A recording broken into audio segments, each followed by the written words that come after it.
Hi, good morning. Welcome to Healthy by Hoke. I am Lauren and I am so excited for all of the things that we are going to prepare today.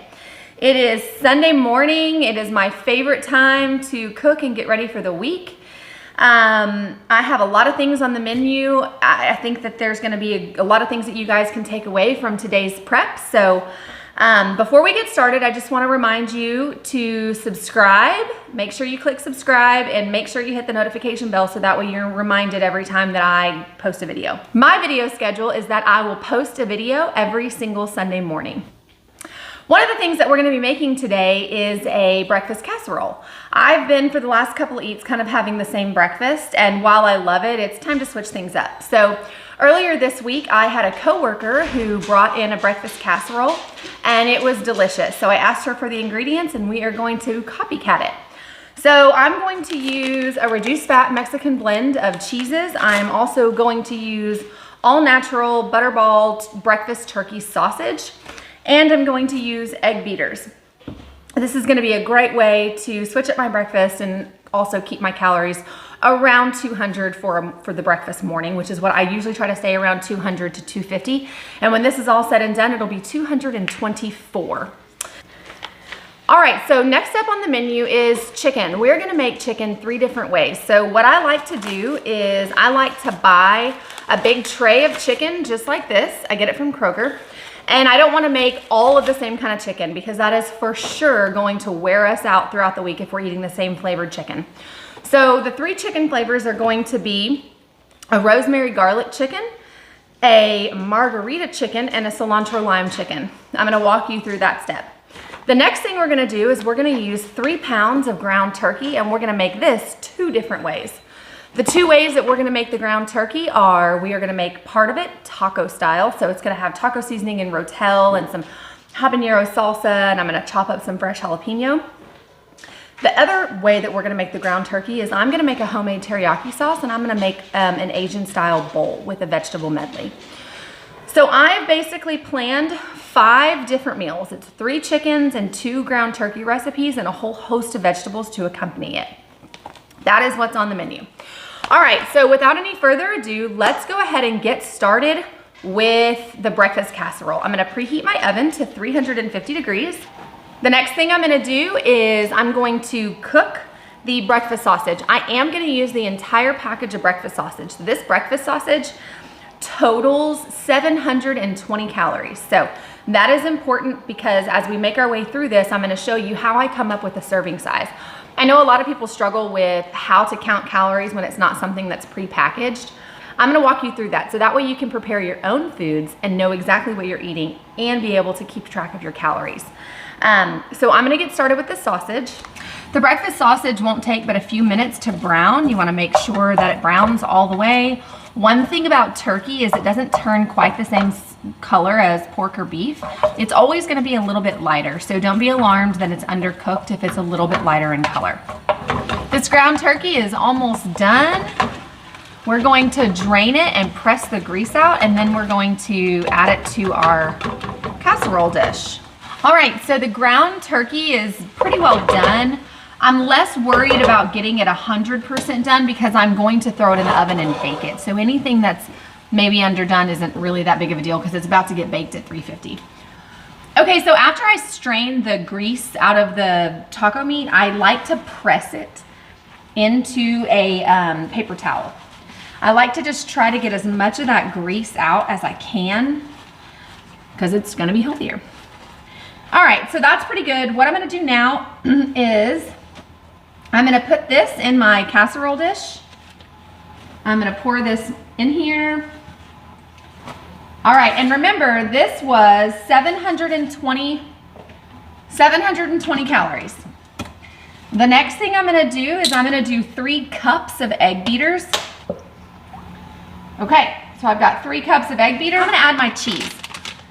This cheese is reduced fat Mexican style blend. It is 80 calories for 1/4 of a cup. So typically for a Mexican style blend of cheese, it would be 110 calories for 1/4 of a cup. This is similar to mozzarella.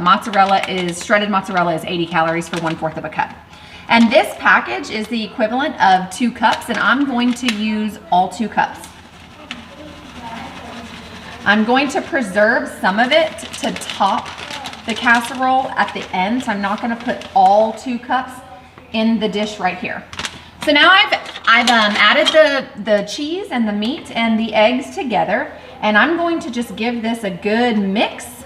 All right, so next up, I'm gonna stick this in the oven at 350. All right, so moving on, while I was waiting for the turkey sausage to brown, I went ahead and chopped up some of the vegetables. So I chopped up squash, zucchini, and carrots.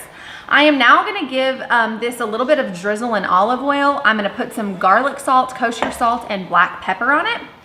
All right, so I've got my olive oil. I'm gonna sprinkle this garlic salt here. I'm gonna sprinkle black pepper.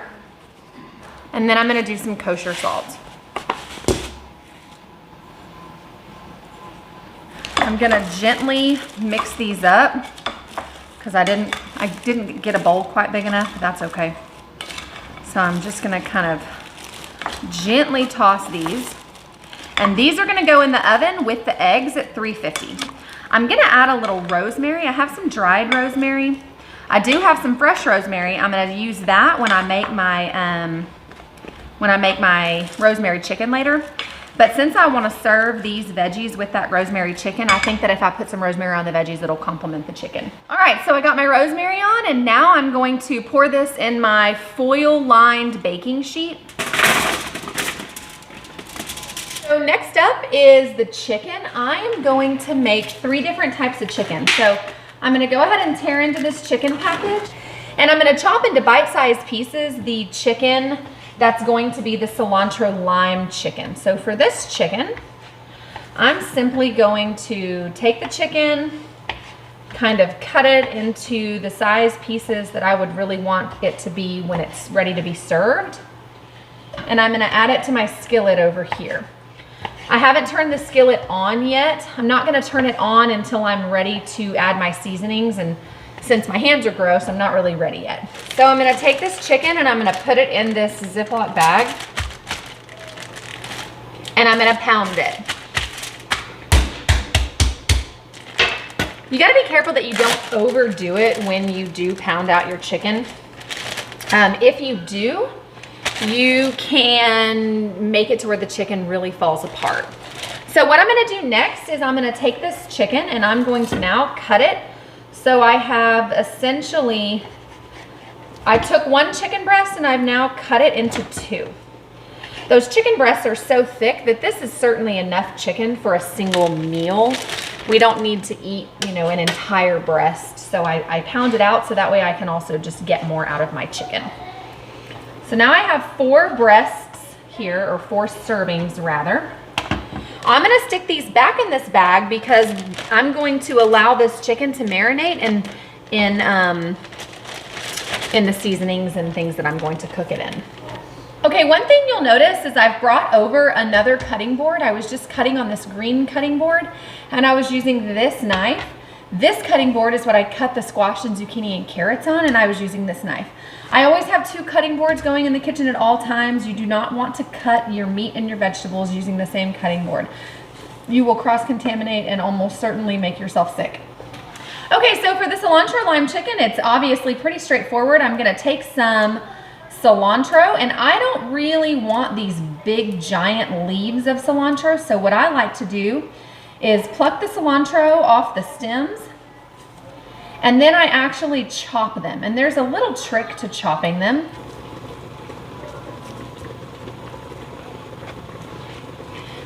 Then I roll it.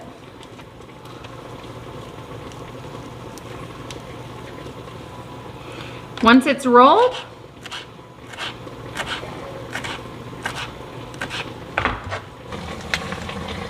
next up, we're gonna add lots of lime juice. We're also gonna add quite a bit of garlic and a little bit of olive oil.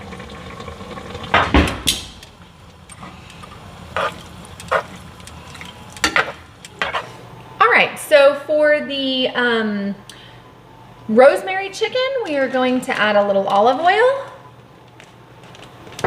a little garlic salt, some rosemary and black pepper. I'm gonna zip this up and just kind of work the chicken around in the bag. Okay, for this next style of chicken, this is gonna be our margarita chicken. I'm also going to add olive oil. I'm going to add balsamic,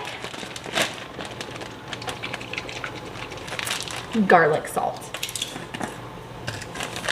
We're gonna add some Italian seasoning. Now we're gonna set this off to the side while we check on our cilantro lime chicken and our ground turkey and see how it's doing. Okay, so we're checking on this cilantro lime chicken. It looks great. It's going to cook, and then I'm gonna turn the heat up a little bit so it gets a nice little bronze color, but it's not quite done just cooking at this point. I wanna show you guys a quick trick. I'm gonna make both of those chickens that are marinating right here in this plastic Ziplocs. I'm gonna put them both on this tray, and I really don't want their flavors to commingle. So I'm gonna create like a foil partition. So I'm gonna take some tin foil, and I'm gonna just go like this. I'm gonna just fold it several times. Next, I'm gonna make it like a tent.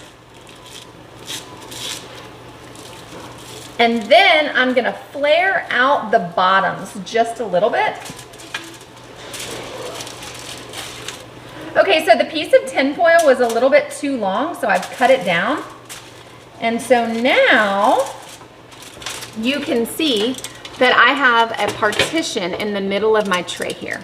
Okay, so now that I have my partition set up, I'm gonna go ahead and place my chicken on it. My timer is going off for Alexa. Alexa, stop. I've taken the casserole out of the oven. I'm gonna top it with some cheese and put it back in for about 5 minutes. Okay, it's gonna go back in the oven for just 5 minutes and let the cheese melt. I'm also taking my vegetables out of the oven really quickly. If you remember, these are the squash, zucchini, and carrots. And I'm just gonna give them kind of a quick stir. They're done. They're roasted really well. I don't wanna overcook them. If I overcook them, then they're gonna fall apart. And then when I go to reheat, it's gonna be really bad because then I'm gonna make them even mushier. So my vegetables are done. I'm gonna set them over here off to the side. Okay, now I'm gonna stick this chicken in the oven in place of the vegetables so I have some freed up space. The cilantro lime chicken is almost done. You can see it's getting a nice brown color as I work it here. Another couple of minutes and this will be ready to come off. Okay guys, so the ground turkey is done. I've now broken it up into 2 pots. I have this big stock pot here. That's what I'm gonna make the Asian stir fry in. And then I have this nice skillet here because our cilantro lime chicken is done. I just rinsed the skillet out. I'm gonna make this taco style chicken because this is gonna be what goes into our chili rellenos. I'm adding the remainder of the habanero salsa that I had in my fridge at home. I'm also going to add some taco seasoning and a can of Rotel. And I'm just gonna let these ingredients all incorporate and kind of simmer together for a few minutes because the next step in this is preparing our poblanos for stuffing. All right, now I'm gonna add that can of Rotel. And I'm gonna turn this on to just simmer. I don't need it to cook. Remember, I've already cooked and browned this meat. I just need it to simmer. I'm gonna give this a nice stir. Now this ground meat here will take on a kind of a reddish or a brick color. That's largely in part due to the taco seasoning and the red from the Rotel and the salsa that I include. Poblanos are a little softer than a bell pepper, so right out of the gate it has a little bit more give. However, when the poblano is fresh, it is stiff. So this is a couple of step process here. The first thing we're gonna do is we're gonna cut the top off of our poblano pepper. Then we're going to take our knife and kind of go into the inside, and we're gonna pull the interior of the pepper out, which contains the seeds, and we're just gonna throw them away. We're gonna do that with each one of these peppers. So I've taken the tops off of all the poblanos and kind of scooped out the middle. So the best way to prepare the poblanos for stuffing them is to throw them in the oven. So the oven is already on. It's been on at 350 because of the various things that we have cooking. We're gonna put these in the oven. It's going to soften the skin, okay? We're gonna keep our eye on it, maybe 5, maybe 10 minutes. We don't wanna overdo it. If we overchar the poblanos, then honestly, it just doesn't taste as good. So here we go. So now I've got the poblanos in the oven, and I'm going to add some fresh jalapeno to the ground taco meat. My husband and I really like spicy food, so if you're not a big fan of heat, you can certainly skip this step. I am going to chop up a jalapeno kind of into fourths here, and I'm gonna just throw it in our ground taco meat. I have some broccoli left over from last weekend and I don't want it to go bad. So I'm gonna go ahead and cook it. I'm gonna roast it in the oven similarly to how I did the squash, zucchini, and carrots.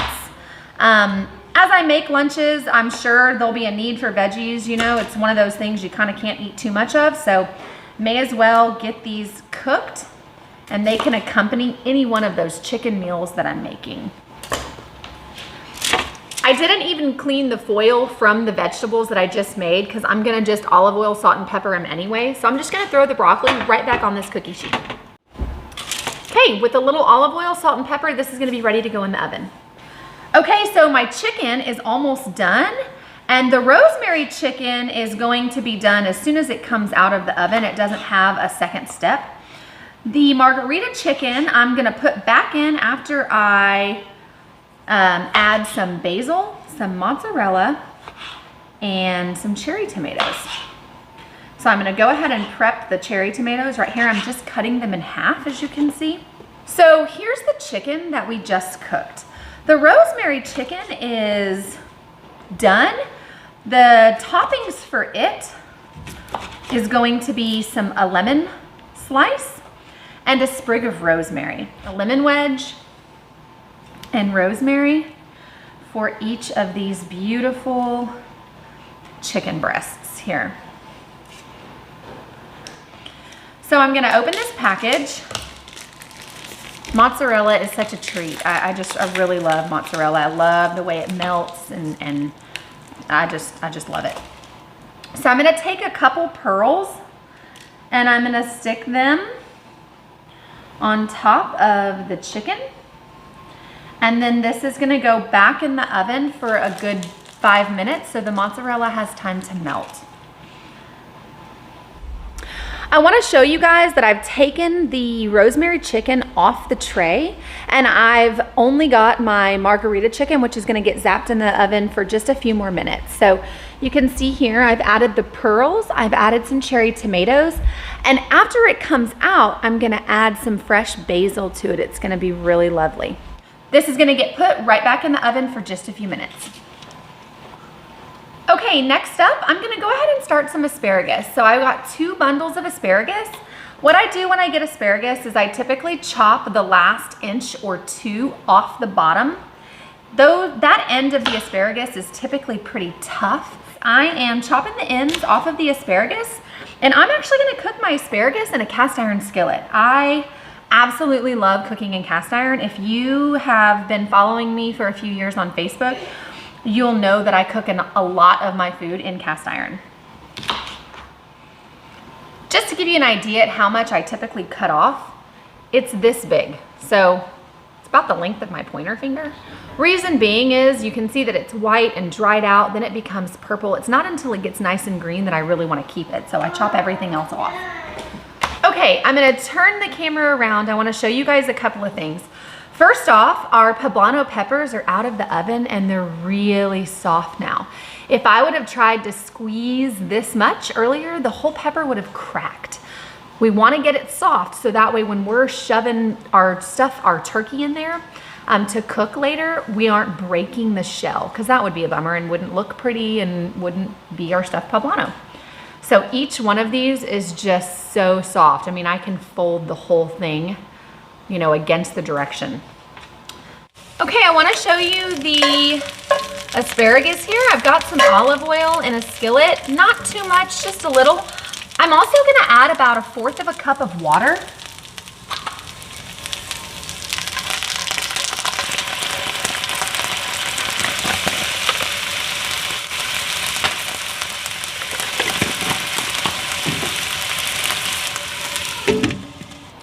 The mozzarella is melted, the tomatoes have softened.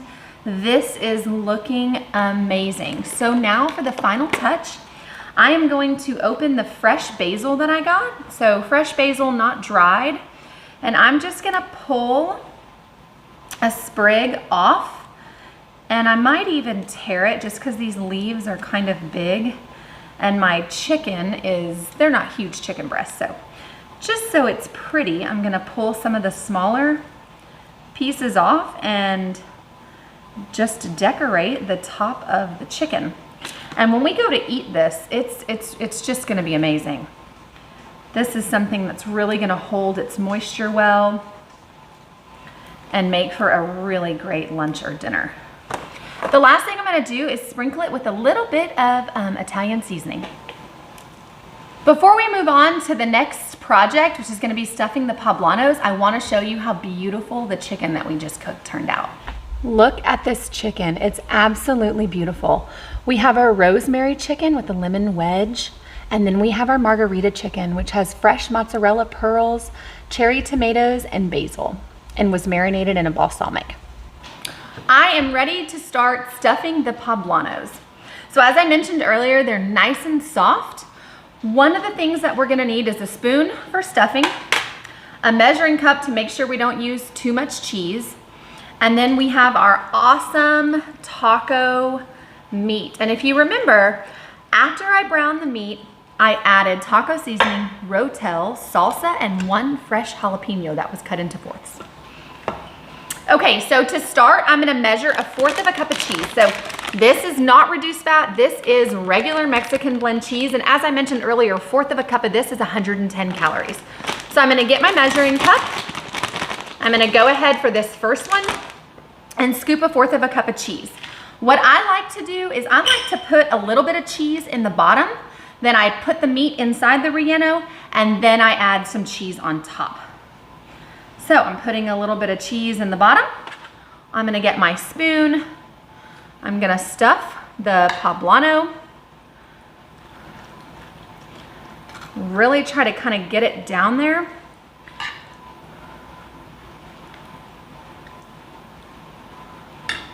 I'm gonna add a little bit of cheese. I'm gonna do one last little layer of meat.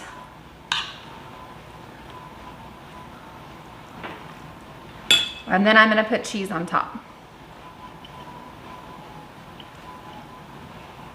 That looks amazing. When I go to make the poblanos, I'm actually gonna cook them in a glass Pyrex. The reason is if you have a cookie sheet, then all of the contents are likely to run. But if I keep everything a little bit more contained into something smaller, then they should stay together a little better in the oven. Okay, so the next one is up. I'm gonna go ahead and put that on repeat. One thing that you don't want is overdone asparagus. If you've ever had asparagus from a can, it basically tastes like mashed up peas. So when you're cooking fresh asparagus, make sure you don't overcook it. You want there to be a little bit of crunch. And also remember, when you cook asparagus, when you go back to reheat it in the microwave at work, it's going to cook a little more. It's not just going to heat up, it's also going to cook. So if you overdo it and then you have to reheat it, it's really gonna turn into mush. The chili rellenos are done and ready to go back in the oven. While the chili rellenos are cooking for another 15 to 20 minutes, we are gonna make the homemade enchilada sauce for the top. Okay, so for our enchilada sauce, we're gonna use a handful of ingredients. The first off is gonna be a can of tomato paste, and then we're gonna add a little water. We're gonna use some taco seasoning, but certainly not this entire package. It would be way too salty because we don't need a ton of enchilada sauce. I'm also gonna add some garlic, some extra cayenne pepper, some crushed red pepper, and some cumin. So here we go. Make sure you have one of these in your kitchen. This is a teeny tiny spatula and it's great for scooping things out of teeny tiny cans. I'm now gonna fill this with water. Maybe not all the way, but almost all the way with water. I'm gonna give it a little stir to help get some of the things that are on the sides of the can off, just to make sure I get every bit of the tomato paste. All right, now I'm gonna turn my burner on. I'm gonna turn my burner on to about medium, which for me is a 5. And I'm gonna stir this. As I stir that, I'm gonna go ahead and add some of this taco seasoning.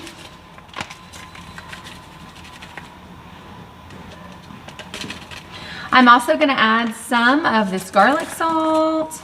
Next, I'm gonna add some cayenne. I'm gonna give this a really good shake because again, my husband and I like heat. I'm going to, for some extra heat, just do a pinch of crushed red pepper. And then finally, I'm gonna add some cumin. I would add some paprika if I had it. I'm out of paprika, so I'm not gonna be able to put it in there today, but if I had some, I would add a little bit of that too. So I'm gonna just get this kind of all incorporated, and I'm gonna go over to the oven and check on the rellenos. For enchilada sauce, you don't want it to be too thin. You also don't want it to be too thick. It's not supposed to be chunky. It's supposed to be a nice, smooth red sauce. So I'm gonna turn the heat up a little bit. It was kind of taking a minute for these things to incorporate. And I actually think mine's a little too thick. I'm gonna show you what I mean. It shouldn't fall down in chunks like that. It should be a little runnier. So I'm gonna add a little water. Now keep in mind, when you eat a chili relleno at a Mexican restaurant, they batter it and they fry it and then they put the enchilada sauce on and so forth. So the battering and frying is really the big step that we're skipping here. In addition to that, we made the interior of the relleno with ground turkey rather than ground beef. So you're gonna save a little there. Ground turkey is leaner than ground beef. And then we measured our cheese so we didn't go crazy and we can eat it and feel good about it. I'm gonna go ahead and pull the rellenos out of the oven and set them off to the side. And then I'm gonna show you how we garnish the rellenos. So now I'm gonna take the enchilada sauce. I'm going to drizzle it over the top of each of the rellenos.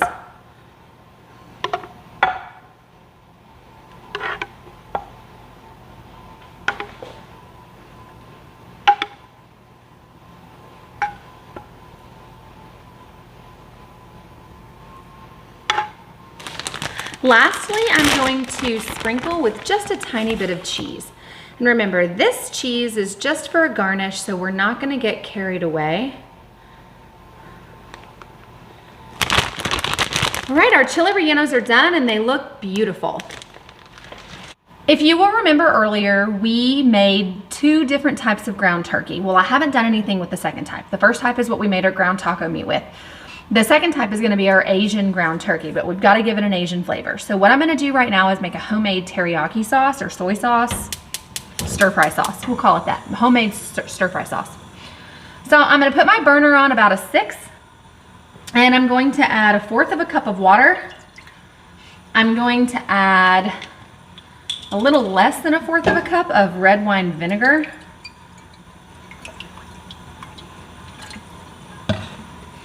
I'm going to add 1/3 cup of soy sauce.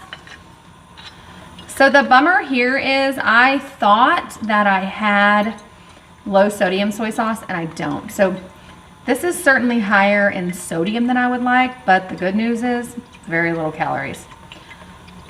Okay, the next thing I'm gonna do is add some brown sugar. 3-ish tablespoons of brown sugar. Next, I'm gonna add some lemon juice, not measuring that. I'm also gonna add some garlic salt. Again, I'm not measuring that. I'm gonna add some sesame seeds.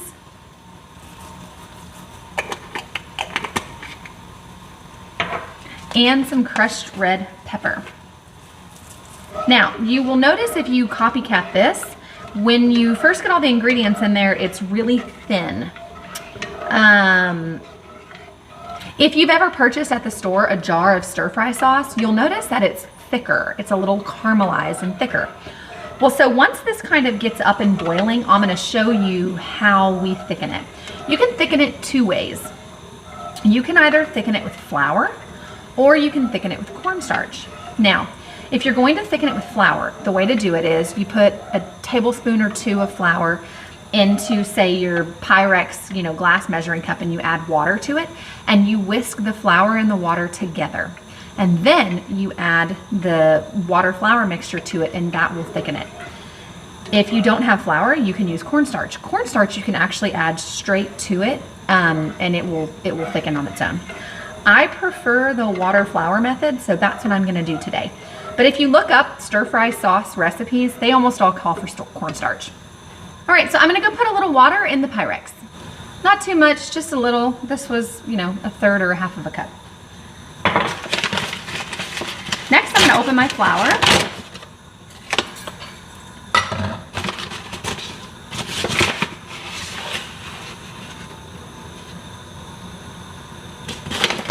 I'm gonna do 2 good-sized spoonfuls of it, and now I'm just gonna whisk it, okay? So whisk, whisk, whisk, whisk, whisk, whisk, whisk. You wanna just kind of get the lumps out. My sauce over here is boiling.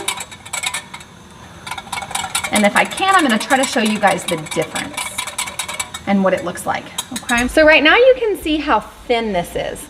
This is very, very liquidy. As I add this combination of flour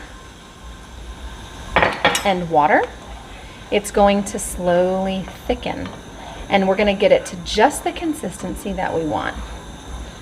It's not quite there yet. We're gonna add a little bit more, but it is thickening. I can feel the resistance in the spoon as I stir from it thickening.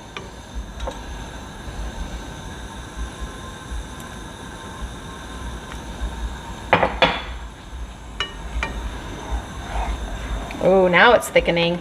Now it's getting to that consistency.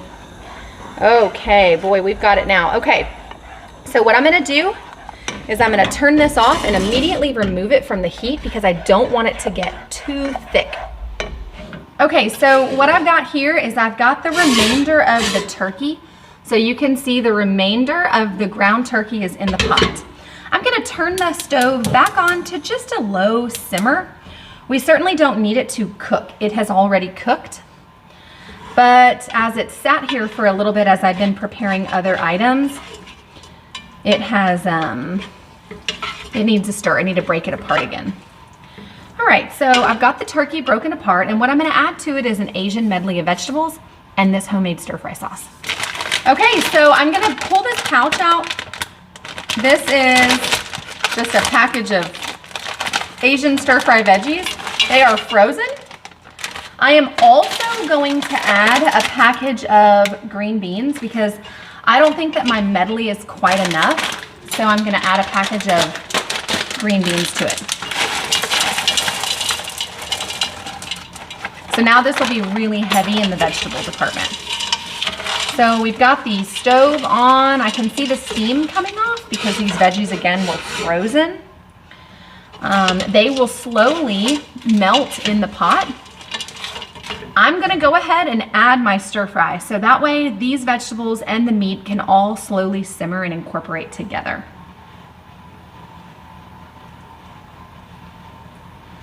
Last but not least, I'm going to chop up some fresh green onion into the Asian stir fry. Green onion really goes well if you've ever had an Asian dish.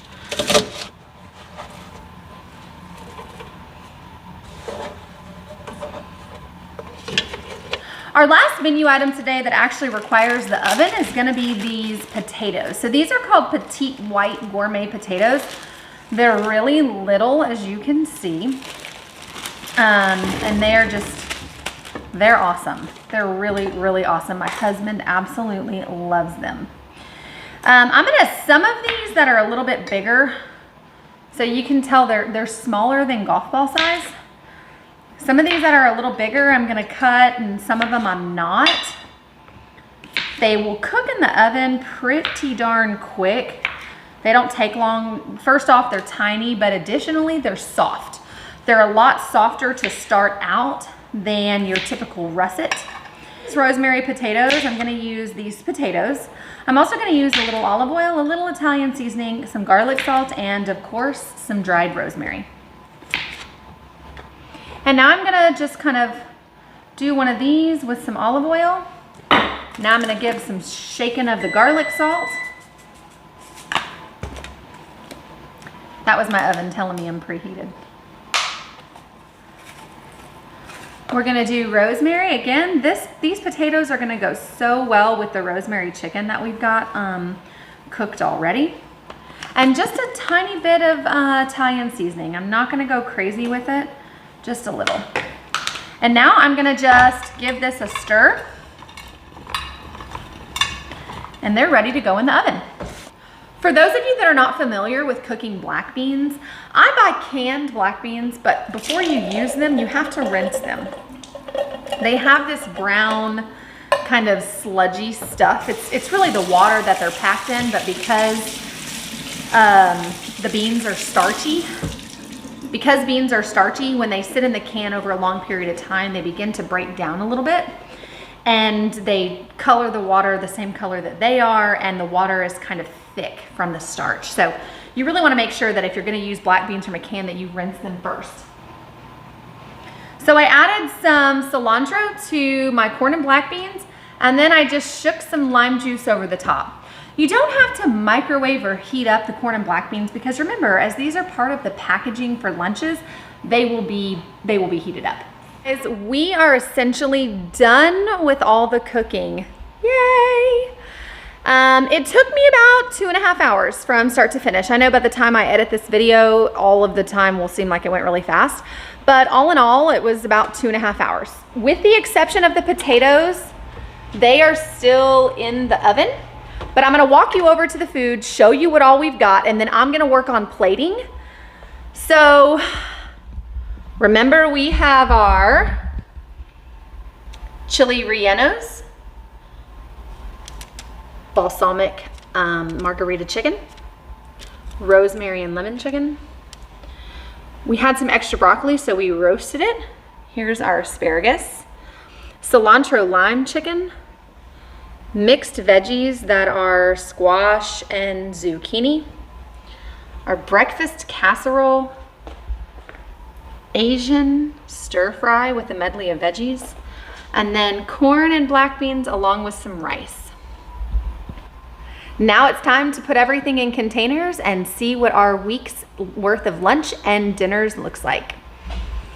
You guys, I'm done. And as a reward, and because it's afternoon, literally it's like 12:40 now, it's afternoon on a Saturday, I'm treating myself to a little vodka. Okay, I'm gonna show you, this is an enormous amount of meal prep. It was hard work, but I got through it, and it all looks beautiful. So I wanna start down here. We have several containers of poblanos, and you can see how we mix and match. Some of them are on a bed of rice with corn and black beans, and some of them are not. The ones that are not, those are gonna be mine. Over here, same story. We've got some cilantro lime chicken, 2 of them with rice and mixed veggies, and 1 of them without. Again, that will be mine.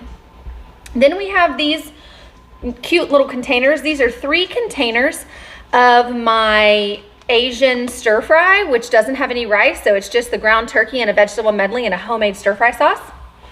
As I make my way down here, we have this beautiful chicken. You guys, look how gorgeous this chicken came out. So we have several different styles of chicken. We have the rosemary chicken, as you can see here. This one's on a bed of rice with mixed veggies. That'll be for my husband. This here is just the chicken with asparagus. That one will be for me. But you can just kind of see how we mix match. So we have some chicken and vegetables with no rice, some chicken and some of the potatoes and asparagus. And then as we make our way this way, I have the breakfast casserole. So here is one. I took that whole casserole and I cut them into cute little squares. I will eat 2 of those squares as 1 serving, and that will be 224 calories. This is some extras. I just had a little extra rice, a little extra ground taco meat, and a little extra stir fry. A couple of final thoughts. So it was a long process to create all that food and go through all the meal prep. You know, last week's video showed you how to do it in under a half hour. When we're making really gourmet dishes like balsamic margarita chicken and rosemary chicken, you know, with lemon and fresh rosemary, and stuffed poblano peppers, which is definitely a multi-step process, it's not going to be fast. But I wanted to show you that you can make really good and savory meals while eating healthy. I'm gonna eat chicken and vegetables all week. I'm not gonna have that many carbs. I'm not really trying to not eat carbs. It's just if I can, you know, if I can eat and not feel like I need them, I'm going to. But there's certainly gonna be times where I eat carbs this week. I made a whole bunch of breakfast casserole squares that my husband and I can share. I'll heat those up in the microwave for 30 seconds and I'll top it with some habanero salsa, and that'll be a great breakfast. I spent $196 at the grocery store. Now, that isn't the cost of all of the meals. That is my total grocery. So that was, you know, snacks for my kids and a container of toilet paper. You know, it was real life stuff that I needed to buy. Lots of cheeses and chips and crackers and things that my kids eat that you didn't see on the video. But I was able to buy all of those items along with all of the items that you watched me prepare today for under $200. And for a family of 5 to be able to eat for a week on less than $200, that is a win. That is a total win. So all in all, the meal prep created 19 meals. 19. Well, there's only 5 business days plus the weekend, so we'll say 7. And if you're gonna have something for twice a day, you would need 14 meals. Now, there are 2 of us, so my husband and I would really have needed to make 28 meals if I were planning to make everything that he and I would eat for the entire week. The truth is, there are things that I've purchased that I have planned for the week that I didn't bring out and show you, like my go-to salad. I'm still gonna eat that this week several times. It's my spinach and cranberries and lemon juice with, you know, a Honeycrisp apple salad dressing and some feta. My husband will, you know, use some of that leftover ground turkey one night and make himself something. Sometimes he just likes to have a sandwich, and he'll come home and have a sandwich for dinner because he's burnt out on all my fancy food. So this is going to take us through the week with 19 meals. We're not going to go hungry. We've created an enormous amount of convenience for ourselves. You know, being a busy family, we need all the help we can get in that area, and so it just makes our lives easier. It makes my life easier when I go to pack lunches. I'm not getting every single little thing out and making a sandwich and filling a bag of chips. Yeah, I just pull a container out of the fridge and there you go, he's got lunch. So that really helps. Additionally, knowing what we're eating, knowing what we're putting in our body, it didn't come from a box, it wasn't prepackaged, is just a good feeling. I want to walk you through the calorie count for something like a breakfast casserole. So for the breakfast casserole, I think I mentioned earlier that it was 224 calories. So I came to that number by reading the back of the package and realizing, okay, the entire package of breakfast turkey sausage was 640 calories. If I were to use all 2 cups of the low-fat cheddar cheese, that was 720 calories. And then the 3 cups of egg beaters was 720. So I took that raw caloric number, all of those things added together, and I divided it by how many servings I was able to create. So I created 15 squares. Well, each one of those squares is actually only 112 calories. So I could only pare it down and just eat 1. But because I typically eat around 200 to 250 calories for breakfast, I'm gonna eat 2 of those. So if you get a little confused and you're not sure how to count your calories when you're making something from scratch, it's just basic math. This is like one of those times when we were in school and we thought to ourselves, when in the hell are we ever going to need to know how to, you know, use a quadratic equation? Well, you don't have to use a quadratic equation in this, but you're using basic math. You're taking the amount per serving, multiplying it by the number of servings per package to get the total calorie content in the package. You're doing that with each one of your ingredients, and then you take it and divide it by the number of servings that you've created. It's not really that complicated. If you need help on that, send me a message, comment on the video, and I can help walk you through that. Again, I just want to remind you, be sure to click subscribe and be sure to hit the notification bell so that way you know when I publish a video. If you follow me on Facebook, I'll be going live throughout the week, as I like to do, and check in with you guys. If you like this video and you think that there are other people in your life that could benefit from meal prep, I really encourage you to share it. Share it to your Facebook, share the link, to your mother-in-law, whoever you think could use some inspiration in the kitchen and how to get, a busy mom that's got a lot on her plate and wants help trying to get through the week. We've got some great ideas here. I am so excited to eat all these meals this week. I'm excited to brainstorm what I'm gonna do for next week because I'm sure it'll be great. I hope you guys stay with me. For those of you that have already subscribed, you're my first handful of subscribers, and I can't begin to tell you how much that means. Every day when I get on, I'm like, oh, it's 10, oh, there's 20, and it just makes me so happy. So those of you that are here today and are following me really from the start, it means the world, so thank you. And specifically those of you that have reached out and sent me private messages telling me how excited you are. Again, I just can't even tell you. It makes me so happy, makes me feel really good. Try to catch me live on Facebook. Those are always fun. I like when there's interaction on Facebook and I feel like I can talk back to you guys kind of right there in the moment. It's instant gratification. There's not a delayed response like there is with putting something on YouTube. So anyway, I hope you guys have an awesome Sunday. I will see you all next week.